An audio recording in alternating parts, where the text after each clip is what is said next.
Hello दोस्तों, welcome है आपका हमारे यूट्यूब चैनल में।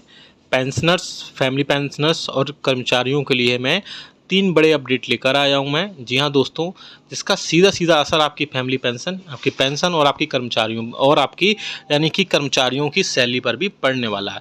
तो पहली बड़ी अपडेट देता हूं मैं जुलाई 2023 से महंगाई भत्ते और महंगाई राहत में बढ़ोतरी के लेकर के, जिसकी अपडेट अभी-अभी आ चुकी है। यहाँ दोस्तों, मिनिस्ट्री ऑफ श्रम मंत्रालय के श्रम ब्यूरो की तरफ से बड़ी अपडेट आ चुकी है। पहली अपडेट, बड़ी अपडेट मैं वो आपको देने वाला हूँ।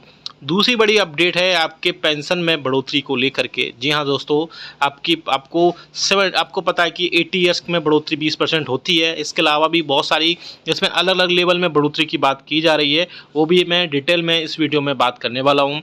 साथ ही साथ तीसरी बड़ी बढ़ोतरी है आपकी डीए जब या डीआर जो है जब 50% क्रॉस करेगा, जैसे ही अब क्रॉस करने वाला है तो उस पर आपको यानी पेंशनर्स और फैमिली पेंशनर्स को 50% बढ़ोतरी होने के बाद में आपको क्या क्या मिलने वाला है, तो सारी चीज़ें डिटेल में बताएंगे। बहुत ही इंपॉर्टेंट ये वीडियो होने वाला है, इसलिए इस वीडियो को पूरा लास्ट तक देखिएगा। बने रहिए आप हमारे चैनल पर इसी तरीके से। और अगर चैनल पर पहली बार आए हैं तो चैनल को ज़रूर सब्सक्राइब करेगा।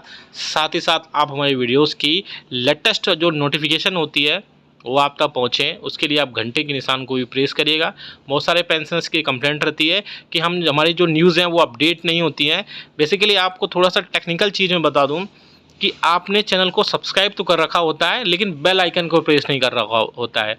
तो आपको चैनल को सब्सक्राइब करने के बाद में बेल आइकन भी प्रेस करना होता है, तभी जैसे ही हम वीडियो अपलोड करते हैं यूट्यूब पर वैसे ही आपको नोटिफिकेशन मिल जाता है। अदरवाइज़ क्या होता है, वो नोटिफिकेशन कई दिनों बाद डिले हो जाता है, कभी कभी तो वो 4 से 5 दिन बाद भी पहुंचता है और कई बार उसमें महीनों भी लग जाते हैं। तो जब वो वीडियो आप देखते हैं तो आपको लगता है कि ये जो न्यूज़ है या अपडेट्स है वो बहुत लेट हो चुकी है, लेकिन ऐसा नहीं होता है। इसलिए आपको बेल आइकन को भी प्रेस करना है, पहले सब्सक्राइब करना है, देन आपको बेल आइकन को भी प्रेस करना है। चलिए पहली बड़ी खबर की तरफ लेके चलते हैं। आप सभी को पता है कि all India consumer price index का जो डेटा है वो हर मंथ में आ जाता है लास्ट वर्किंग डे में। तो इस मंथ में भी आ चुका है और काफ़ी दिन भी हो चुके हैं। तो उसका जो डेटा निकल कर आया है वो काफ़ी पॉजिटिव जो है इंडिकेशन मिल रहा है कि आपका महंगाई भत्ते और महंगाई राहत में सीधे सीधे अब जुलाई 2023 से 4 से 5% की बढ़ोतरी देखने को मिल सकती है। जी हाँ दोस्तों, अगर 4% की इसमें बढ़ोतरी हो जाती है तो कम से कम 4% बढ़ोतरी होना तो तय माना जा रहा है।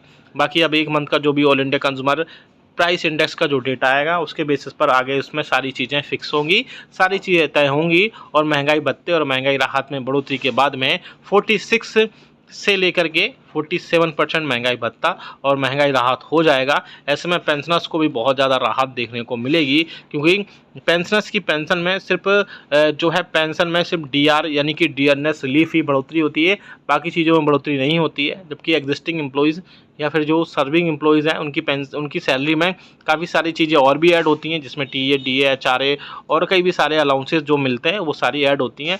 लेकिन पेंशनर्स को सिर्फ और सिर्फ जो है डीआर ही भरोसा होता है। डीआर ही अगर बढ़ोतरी अच्छी खासी होती है 5% तक की, तो उसमें जो है काफ़ी चीज़ें उनको बहुत ज़्यादा राहत देखने को मिल सकती हैं। दूसरी बड़ी अपडेट आ रही है आपकी फिक्स्ड मेडिकल अलाउंसेस को लेकर के। तो ऐसे पेंशनर्स और फैमिली पेंशनर्स जो कि नॉन सीजीएचएस एरियाज़ में रहते हैं, जहाँ यानी कि जहाँ पर उनके वेलनेस सेंटर्स नहीं हैं, जहाँ उनके हॉस्पिटल्स नहीं हैं या डिस्पेंसरीज नहीं हैं, वहाँ उनको 1000 रुपये तक जो है एफएमए यानी कि फिक्स्ड मेडिकल अलाउंसेस के रूप में मिलते हैं। लेकिन अब पिछले दिनों एक बड़ी मीटिंग हुई थी, जिसमें पेंशनर्स के और फैमिली पेंशनर्स के यूनियंस और फेडरेशंस ने सरकार से रिक्वेस्ट की थी कि 1000 रुपये ओपीडी मेडिसिन के लिए बहुत कम होते हैं, उससे बढ़ा करके 3000 रुपये तक किए जाएँ। इस मैटर में आपको बड़ी अपडेट देना चाहता हूं मैं। बड़ी अपडेट ये निकल कर आ रही है कि उसमें जो है गवर्नमेंट की तरफ से यानी ministry of health and family welfare की तरफ से एक बड़ा अपडेट भी आया था कि मैटर जो है अंडर कंसिडरेशन है। जल्द ही कुछ ना कुछ इस पर बहुत अच्छा आउटपुट देखने को मिल सकता है, यानी कि इसमें कोई ना कोई बढ़ोतरी जरूर देखने को मिलेगी, क्योंकि 1000 रुपये वाकई में कर्मचारियों और पेंशनर्स के महंगाई भत्ते और महंगाई राहत के रूप में जो होते हैं उसमें आपके फिक्स्ड मेडिकल अलाउंसेस जो होता है 1000 रुपये वो कम होता है, क्योंकि अभी मेडिसिन की कॉस्ट बढ़ चुकी है और 1000 रुपये में वो सारी कीमतें कंप्लीट नहीं हो पाती हैं, जिसके चलते कम से कम मुझे लगता है इसमें 2500 रुपये तक की बढ़ोतरी पॉसिबल हो सकती है। लेकिन अभी कोई भी ऑफिशियल स्टेटमेंट ऐसा नहीं जारी किया गया है, लेकिन ministry of health and family welfare की तरफ से मैटर को अंडर कंसिडरेशन दिया गया है। इसमें कोई ना कोई पॉजिटिव जो है निकल कर जरूर आएगा।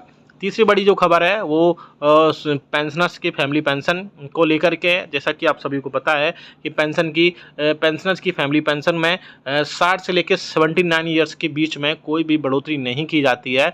तो ऐसे में उनको फिर 80 ईयर्स के बाद में उनकी बेसिक फैमिली पेंशन में सीधे 20% की और 100 ईयर होने पर सीधे उसमें 50% की बढ़ोतरी कर दी जाती है।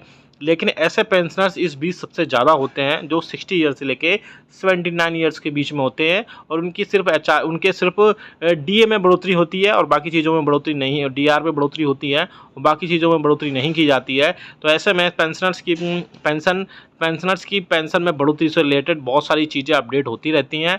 जैसे कि उनको कई बार स्पर्श पोर्टल में उनको माइग्रेट कर दिया गया है, या भी बहुत सारे पेंशनर्स हैं उनको माइग्रेट होना है, कई सारे को यूज़र आईडी और पासवर्ड मिल गया है। धीरे धीरे करके सभी पेंशनर्स को स्पर्श पोर्टल पर माइग्रेट कर दिया जाएगा, जिसके चलते अपना लाइफ सर्टिफिकेट है या फैमिली पेंशन है या फॉर्म 16 वगैरह जो भी, या इनकम टैक्स की सारी इन्फॉर्मेशन उसी पोर्टल में उनको बहुत इजीली अवेलेबल हो जाएगी। हालांकि पेंशन में बढ़ोतरी की बात करें तो बीच बीच में ऐसी खबरें आती रहती हैं कि सरकार जो है 60 से 65 साल में 5%, 65 से 70 साल में जो है फिर से 5%, और 70 से 75 साल में फिर से 5% की बढ़ोतरी करे, जिससे 5-5 साल की बढ़ोतरी होने पर 5-5% की इसमें बढ़ोतरी होनी चाहिए, जिससे पेंशनर्स को थोड़ा सा राहत मिल सकती है। लेकिन इसमें भी अभी वही है कि इसमें कोई भी ऑफिशियल स्टेटमेंट नहीं जारी किया गया है। इसमें सिर्फ मीडिया में भी ऐसी खबरें आती रही हैं, तो मीडिया में जो खबरें आ रही हैं और उनकी माने तो पेंशनर्स की पेंशन में बढ़ोतरी पॉसिबल है, लेकिन अभी इस तरफ से कोई भी ऑफिशियल स्टेटमेंट जारी नहीं किया गया है। और तीसरी बड़ी जो अपडेट आ रही है वो आ रही है जब डीए और डीआर जो है जैसे ही नेक्स्ट इंस्टॉलमेंट में यानी कि जनवरी 2024 में 50% तक क्रॉस करेगा, तो उसमें पेंशनर्स को या बोल सकते हैं कर्मचारियों को, सर्विंग एम्प्लॉइज़ को क्या क्या बढ़ोतरी के रूप में देखने को मिल सकता है। तो मैं आपको बता दूं कि इसमें पेंशनर्स को कुछ नहीं मिलने वाला है, सिर्फ जो सर्विंग एम्प्लॉइज़ या कर्मचारी हैं उनको एचआरए के रूप में फिर से 1%, 2% और 3% की बढ़ोतरी एक्स, वाई और जेड सिटीज़ के रूप में होने वाली है। आप सभी को पता है कि जैसे डीए 25% हुआ था तो 7%, तो इसमें 8% और 16% और 24% के रूप में कर्मचारियों के एचआरए में बढ़ोतरी की गई थी। सेम वैसे ही फिर से 7th पे कमीशन के रिकमेंडेशंस के हिसाब से फिर से इसमें 50% डीए में बढ़ोतरी होने पर फिर से इसमें बढ़ोतरी होगी, जो अभी इस टाइम पे 9 और इसके बाद में 18 और 27% बढ़ोतरी हुई थी, वो फिर से 10%, 20% और सबसे ज़्यादा जो बढ़ोतरी होगी वो एक्स सिटीज़ के कर्मचारियों के लिए होगी। उसमें 27 से लेकर के सीधे फिर से उसमें बढ़ोतरी होगी, और 3% बढ़ोतरी होने के बाद में उनको फिर से 30% तक एचआरए मिलेगा। लेकिन पेंशनर्स के लिए इसमें कुछ भी बढ़ोतरी नहीं की जाएगी। तो ये वीडियो बहुत इंपॉर्टेंट था, अच्छा लगा तो लाइक करिएगा, शेयर सभी के साथ करिएगा, साथ ही साथ कमेंट करके बताइएगा कि आपकी बेसिक पेंशन में कितनी बढ़ोतरी होनी चाहिए या आपको कितना एफएम